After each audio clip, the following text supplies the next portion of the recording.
Hello friends and welcome to my channel. और आज के इस वीडियो में हम करने वाले ये वाला क्वेश्चन WBJE 2023 में आया था हमारे पास, और ये एक बहुत बढ़िया क्वेश्चन है। तो चलो क्वेश्चन को देख लेते हैं। क्वेश्चन में हमें दिया गया है कि a thin glass rod is bent into a semi circle of radius R. हमारे पास पहले तो एक यहाँ पे रॉड था, इस रॉड को हमने ऐसे सेमी सर्कल शेप में बेंड कर लिया जिसका रेडियस हमारे पास आर दिया हुआ है। ए charge is uniformly distributed along the rod with a linear. जो रॉड था हमारे पास उस पर एक चार्ज डिस्ट्रीब्यूशन ऑलरेडी दिया हुआ था हमारे पास, लीनियर चार्ज डेंसिटी। और इसका जो चार्ज डेंसिटी था हमारे पास वो डेंसिटी है lambda is equal to lambda not sine theta. ये हमारे पास है इसका चार्ज डेंसिटी, ये क्वेश्चन में गिवन है। The electric field at the centre P of the semi circle, ये जो centre of the semi circle है हमारे पास पी है, तो पी में हमसे यहाँ पे चार्ज पूछा हुआ है। तो चलो दोस्तों क्वेश्चन को देख लेते हैं कि कैसे ये सॉल्व होगा। तो इन सबको मैं मिटा देता हूँ और डायग्राम को मैं थोड़ा बड़ा कर लेता हूँ यहाँ पे। तो आप देख सकते हो कि यहाँ पे हमारे पास एक सेमी सर्कल है, सेमी सर्कल का रेडियस हमें आर दिया हुआ है। और आप यहाँ पे जब ऐसा क्वेश्चन रहता है हमारे पास, इसमें जब हम देखते हैं कि कोई लीनियर चार्ज डिस्ट्रीब्यूशन रहता है ना हमारे पास, जैसे यहाँ पे दिया गया है कि लीनियर चार्ज डेंसिटी जो है हमारे पास वो है lambda is equal to lambda not sine theta. तो इस पे आप मान लो एक पॉजिटिव चार्ज यूनिफॉर्मली डिस्ट्रीब्यूटेड है इसके सरफेस पे। तो इसका जो चार्ज डेंसिटी है हमारे पास वो lambda is equal to lambda not sine theta है हमारे पास। अब आप एक चीज़ देखो कि ये एक आप जो एक्स एक्सिस है यहाँ पे, इससे आप एक थीटा एंगल मान लो, और थीटा एंगल पे आप एक एलिमेंट ले लो। ये सपोज आपने एक एलिमेंट ले लिया थीटा एंगल पे, ये एलिमेंट हमने ले लिया, इस सेमी सर्कल पे एक एलिमेंट हमने ले लिया। इस एलिमेंट का चार्ज हमने मान लिया dq, और इस एलिमेंट का जो लेंथ है वो हमने मान लिया dl। तो चार्ज हमने मान लिया dq और लेंथ हमने मान लिया dl। और आपको पता होगा कि चार्ज डेंसिटी मतलब क्या होता है। चार्ज डेंसिटी यहाँ पे दिया है लैम्डा। चार्ज डेंसिटी मतलब चार्ज पर यूनिट लेंथ, तो यहाँ पे जो लैम्डा है हमारे पास वो है हमारे पास dq/dl। तो यहाँ से हम लिख सकते हैं dq is equal to lambda dl। तो यहाँ से एक इक्वेशन हमारे पास आ गया dq is equal to lambda dl। और लैम्डा का वैल्यू हमारे पास क्या दिया हुआ है, lambda not sine theta. dq is equal to lambda not sine theta dl। ये आ गया हमारे पास इक्वेशन, ये हमारे पास dq का इक्वेशन आ गया। और इसको हमें बाद में इंटीग्रेट करना होगा, लेकिन ये बाद में देखेंगे हम। अब आप एक चीज़ देखो कि ये dl क्या है हमारे पास। आपने सर्किल में पढ़ा होगा कि जो dl रहता है ना हमारे पास, वो dl होता है हमारे पास dl इज इक्वल टू, जो dl रहता है हमारे पास वो है dl is equal to R D theta. मतलब हमने यहाँ पे जो dl लेंथ माना है ना, उसको हम लिख सकते हैं आर डी थीटा। आर होता है रेडियस और डी थीटा होता है जो छोटा सा हम रेडियस लेते हैं ना यहाँ पे, उसको हम बोलते हैं डी थीटा। तो dl is equal to R D theta, ये बहुत कॉमन फार्मूला है, ये हमने सर्किल में पहले पढ़ा था। तो इसको हम अगर इसमें पुट करते हैं तो यहाँ पे हमारे पास dq का वैल्यू आ जाता है dq is equal to lambda not sine theta, और dl को हम लिख सकते हैं यहाँ पे आर डी थीटा। तो हमारे पास ये पूरा इक्वेशन आ गया dq का। और आपको पता होगा कि अब अगर हम इसमें इलेक्ट्रिक फील्ड निकालेंगे, अब बस इस पोर्शन में जो इलेक्ट्रिक फील्ड होगा वो हमने DE मान लिया, क्योंकि पूरे में इलेक्ट्रिक फील्ड तो E आएगा, लेकिन बस इस पोर्शन में जो इलेक्ट्रिक फील्ड आएगा हमारे पास वो हमने मान लिया DE। और फिर इलेक्ट्रिक फील्ड का आपको फॉर्मूला पता है, इज इक्वल टू KQ/r²।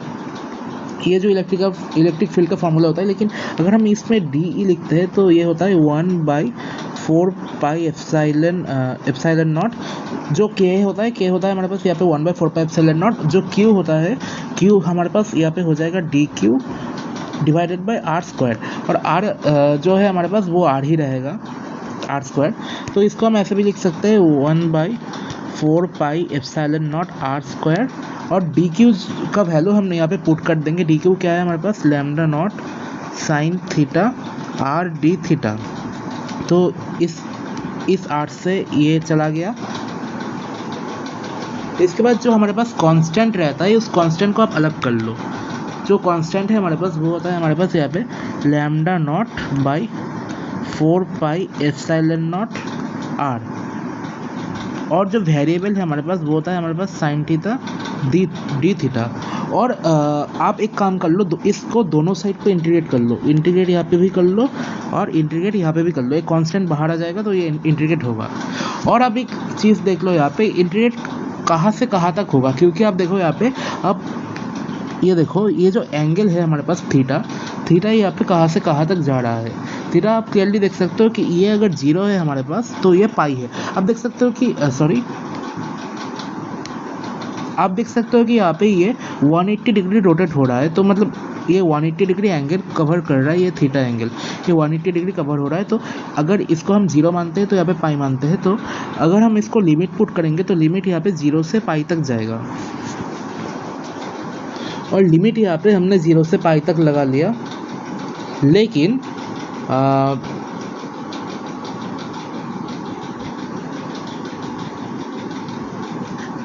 आप यहाँ पे एक चीज़ देखो, यहाँ पे जो डी आ रहा है ना हमारे पास, वो डी का डायरेक्शन क्या होगा।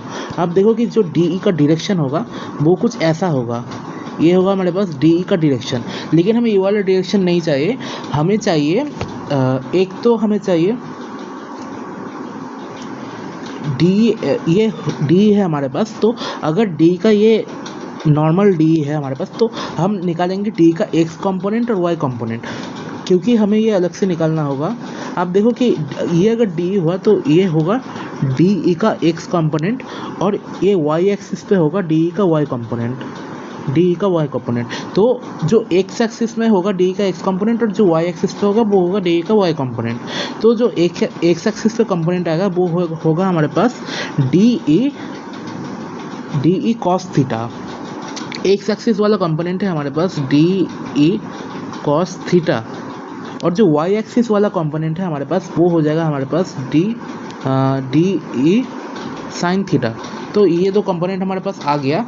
तो ये तो हमने ये नॉर्मल डी का इक्वेशन है हमारे पास, नॉर्मल इलेक्ट्रिक फील्ड का इक्वेशन है। लेकिन अगर हम पहले अलोंग एक्स कंपोनेंट देख लेते हैं, पहले इसको अलोंग एक्स सॉल्व करेंगे, फिर इसको हम अलोंग वाई सॉल्व करेंगे।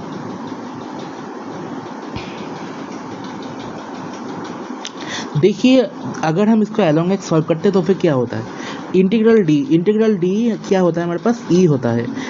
ई is equal to integral d, तो ये हो गया हमारे पास equal to lambda not by 4 pi epsilon not are. ये तो सेम ही रहेगा, इंटीग्रेशन भी 0 से पाई तक ही रहेगा, इंटीग्रेशन भी सेम रहेगा, साइन थीटा।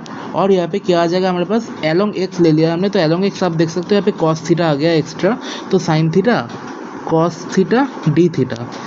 और आप एक चीज़ याद रखो कि जो integration sine theta cos theta होता है ना, साइन थीटा कॉस थीटा अगर हम 0 से पाई तक इंटीग्रेट करते हैं तो इसको हम ऐसे इंटीग्रेट कर सकते हैं कि आप एक 2 मान लो, यहाँ पे 2 साइन थीटा कॉस थीटा और 2 से डिवाइड कर दो, मल्टीप्लाई डिवाइड कर दो, तो ये बन जाएगा हमारे पास sine 2 theta d theta by 2, ये कुछ ऐसा बन जाएगा। और इसको अगर हम इंटीग्रेट करते हैं तो इसका वैल्यू हमारे पास 0 आता है, तो जो अलोंग एक्स होता है हमारे पास, तो इसको इंटीग्रेशन हमारे पास 0 आता है, तो जो along X is equal to 0 आ जाएगा हमारे पास। एक्स एक्सिस में हमारे पास कोई इलेक्ट्रिक फील्ड नहीं आएगा, क्योंकि आप देख सकते हो कि ये कैंसिल हो गया, इक्वल टू 0 हो गया इंटीग्रेशन करके। और अगर हम अलोंग वाई निकालते हैं, यहाँ पे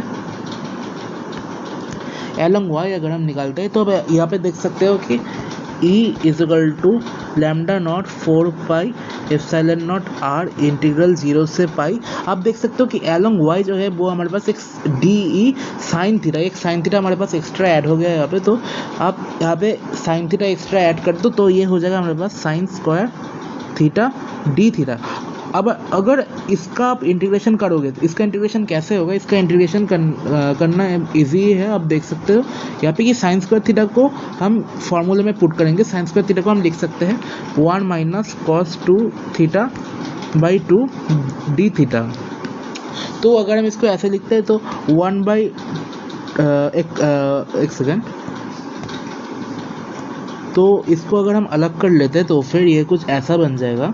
अगर 1/2 को अलग कर लो, 1 minus cos 2 theta d theta, और जो 1 माइनस कॉस 2 थीटा होता है ना, 0 से पाई इंटीग्रेट होगा, 1 माइनस कॉस 2 थीटा का वैल्यू यहाँ पे हमारे पास हो जाता है। अगर वन ऐसे इसको आप ऐसे कर सकते हो कि 1/2 अलग है और 0 से पाई, एक तो 1d थीटा माइनस 1/2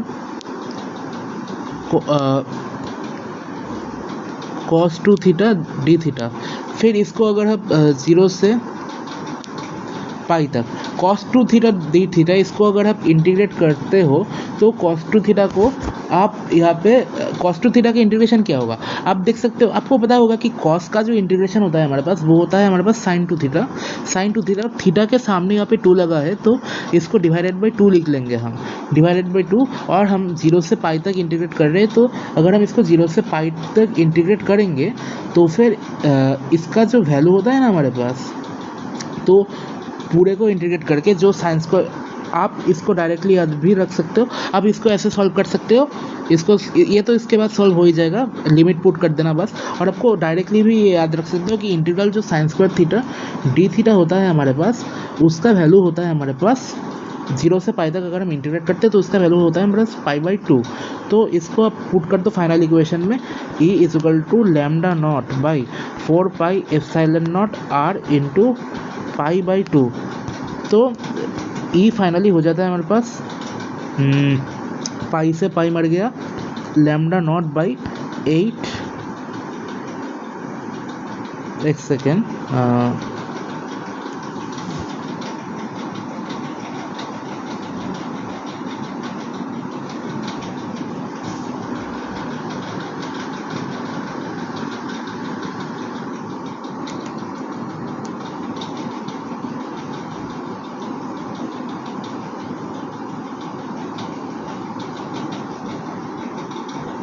अच्छा एक सेकेंड।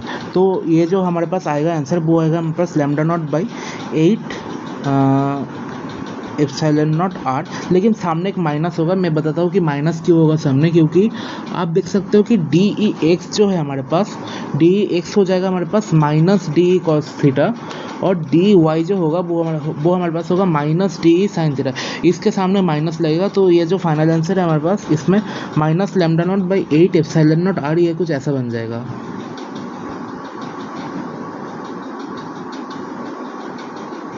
तो इसका आंसर 1 हो जाएगा, आंसर ए हो जाएगा इसका।